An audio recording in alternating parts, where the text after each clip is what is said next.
الحمد لله وكفى وسلام على عباده الذين اصطفى۔ اللہ مالک کی توفیق سے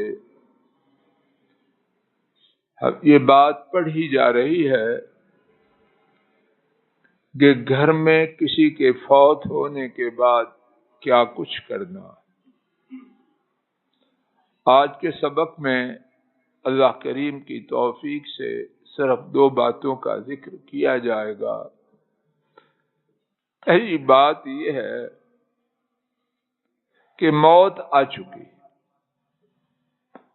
اب میں آپ جو چاہیں سو کر لیں، اس نے جانا نہیں۔ جو چاہیں سو کر لیں، اللہ پاک پر اس کو کوئی اثر نہیں۔ جو کرنا ہے سو اپنے لیے کرنا ہے۔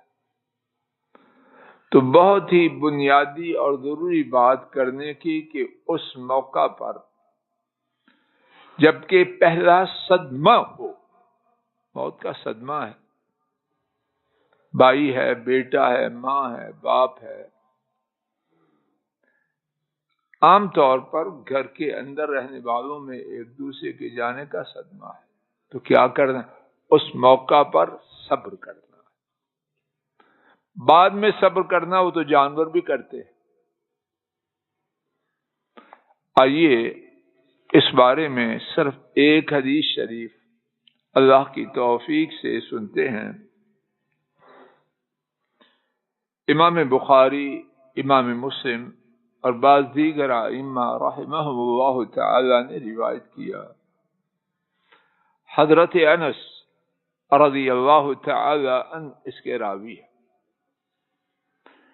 نبی کریم صلی اللہ علیہ وسلم قبر کے پاس ایک عورت سے گزرے اور وہ رو رہی تھی۔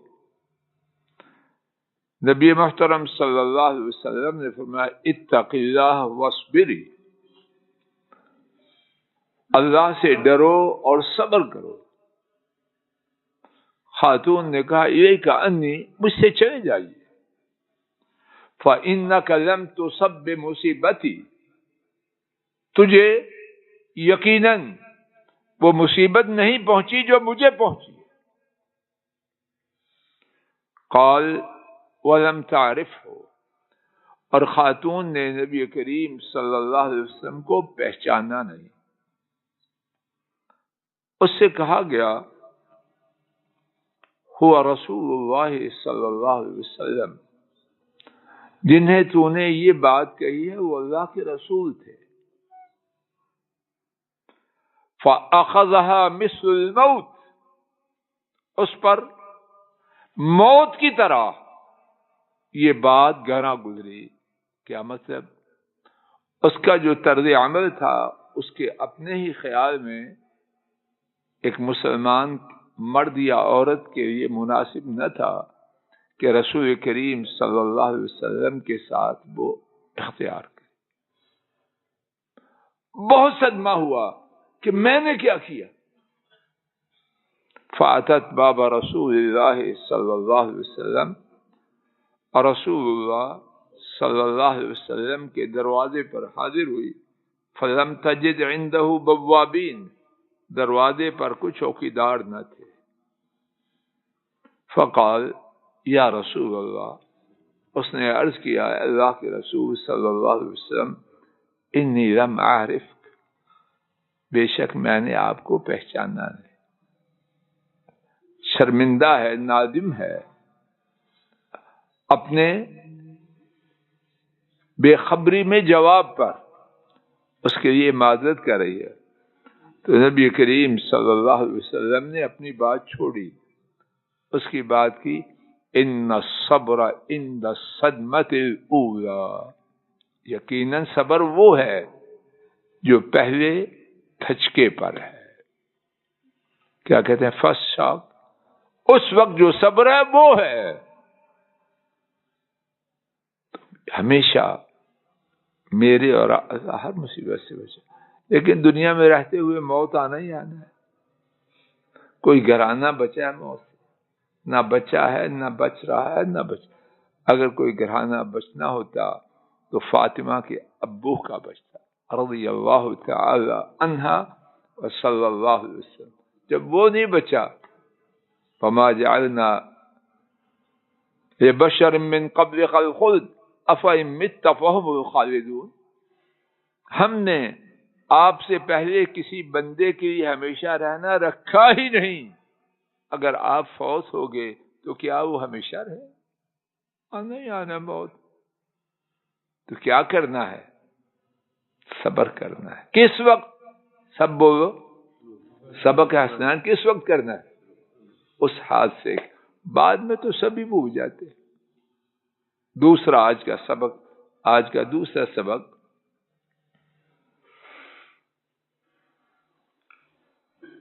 جب موت آئے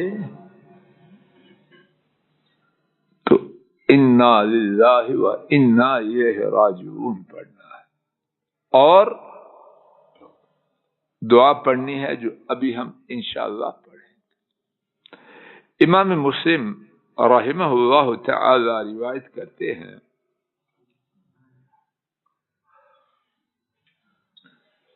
حضرت ام سلمہ رضی اللہ تعالی عنہا اس حدیث کو روایت کرتی ہے،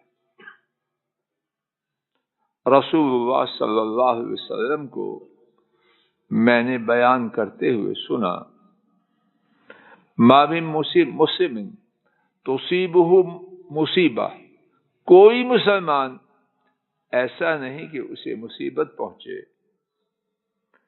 فیقول ما امرہ اللہ، تو وہ کہے جس کا اللہ نے حکم دیا ہے، انا للہ و انا الیہ راجعون. رک چاہیے. کیا معنی ہے اس کا؟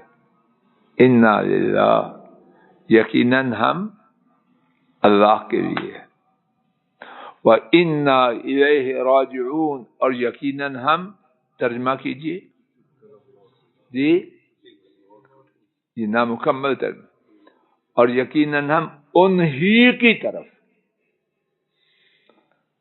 انٹی کے گھر جانا ہے، ننیال جانا ہے، ددیال جانا ہے، سب کی نفی ہے. عربی گرامر میں جملے میں تقدیم تاخیر ہے. جو پہلے آنا تھا وہ بعد میں ہے، جو بعد میں آنا تھا وہ. اور فائدہ جو یاد رکھنے کی بات ہے، جملے کا ایک معنی نہیں دو ہے. ایک معنی یہ ہے ہم نے ان کی طرف جانا ہے، دوسرا معنی ان کے سوا کہیں اور نہیں جانا.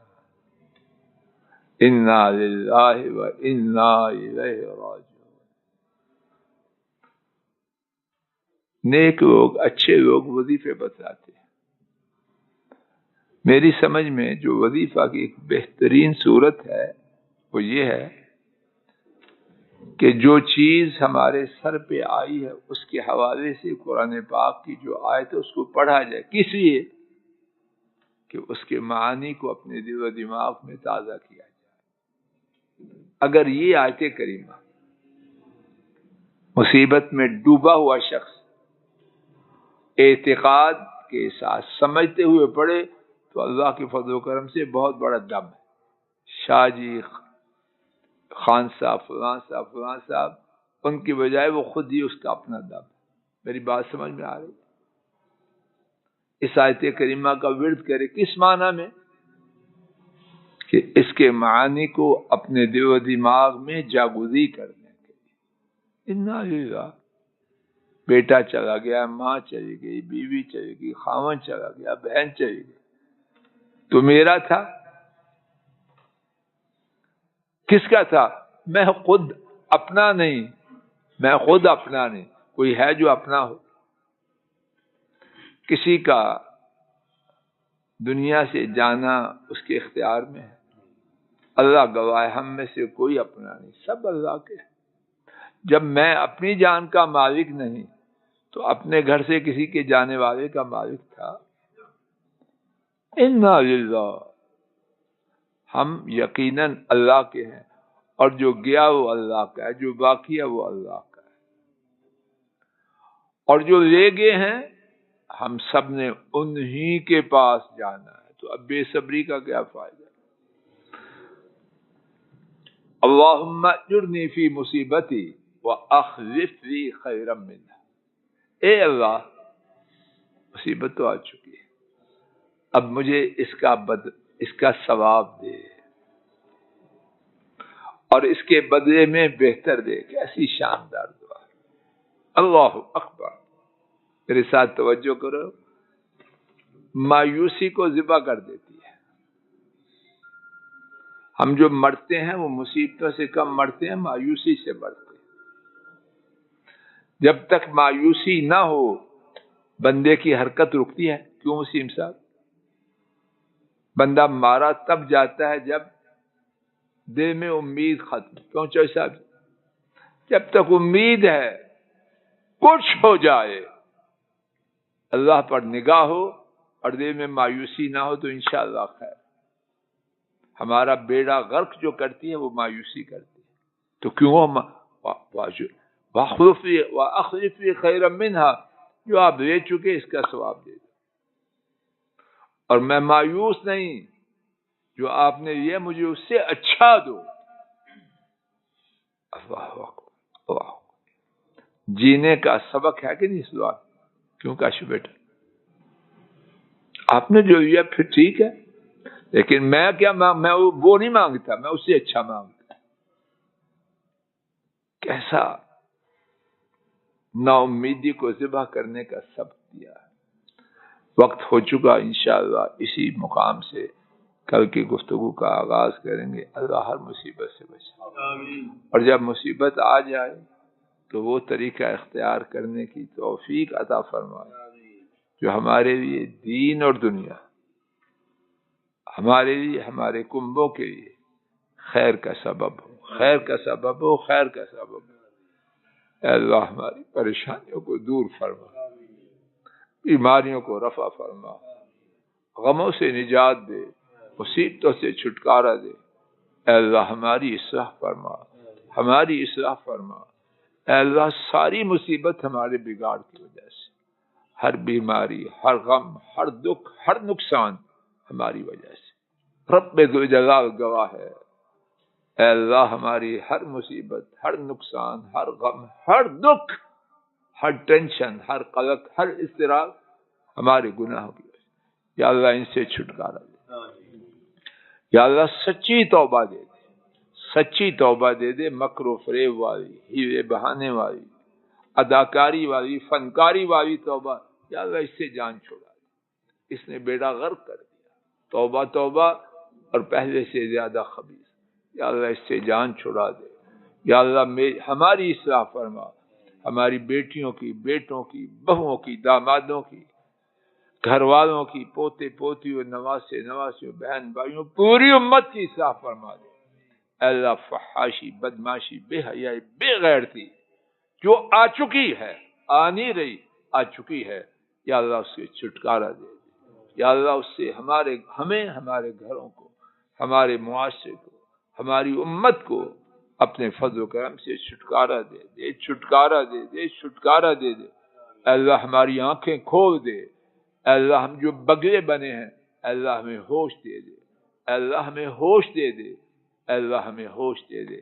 اے اللہ ہمیں بچا، ہمارے اہل و عیال کو بچا، ہماری اولادوں کو بچا، بہن بھائیوں کو بچا، ان کے اہل و عیال کو بچا، امت کو بچا۔ اے اللہ امت سوئی ہے، مر رہی ہے، اے اللہ امت کو بیدار کر، اے اللہ امت کو بیدار کر، اے اللہ امت کو بیدار کر۔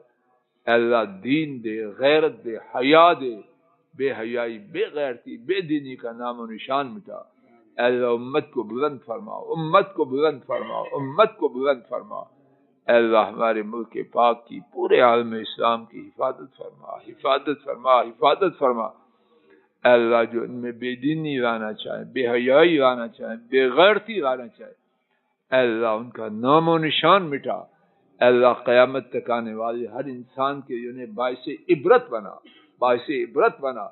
اے اللہ اپنے ظالموں کو، بروں کو ایسی سزا دے، اہل ایمان کی آنکھیں ٹھنڈی ہو جائیں، دل باغ باغ ہو جائے، اور بے حیائی کا قلع قمع ہو جائے۔ اے اللہ خیر فرما، خیر فرما، خیر فرما۔ وصلی اللہ تعالی علی خیر خلقہ وعلى آله وأصحابه وأهل بيته وأتباعه